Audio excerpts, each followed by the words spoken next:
Good evening, everyone. So, kasama po natin ang ating host delegate for Man of the World 2024, Kenneth Vincent Kabungkal. Hello, Kenneth. Hi everyone. Anyway, so kamusta? Ito na, start na officially.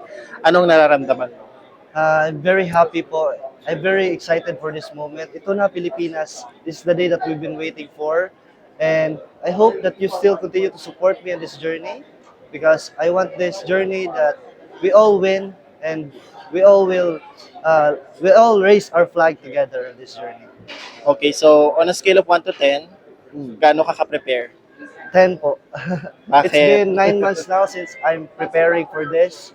I really prepared a lot, most especially on my Q&A. I really prepare holistically. That includes mental, physical, emotional, and spiritual. Dahil alam ko po na grabe yung labanan dito. So let's hope and pray that we will get that crown.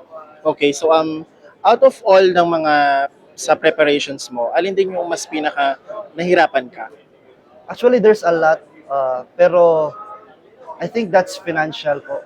But I'm very happy also to the organization, to Mr. sa Pilipinas organization, to PEPS, and to my team in Cebu, BNB Model Cebu and Team Quick Thoughts, because they made this preparation easier for me. Gaano mo kagustong makuha ito? This is really my goal, winning this title, because I really want to represent our country with honor and pride. And I hope that this will be the first ever, first Filipino. I will be the first Filipino who win this title. Okay, so any message for your supporters? To my all supporters, Kenneth Holics, and to everyone, to every Filipino, Filipina, ilaban natin to guys. Continue to help me on this journey. I need you, and I believe that God will also help us. So laban Pilipinas, let's raise our flag.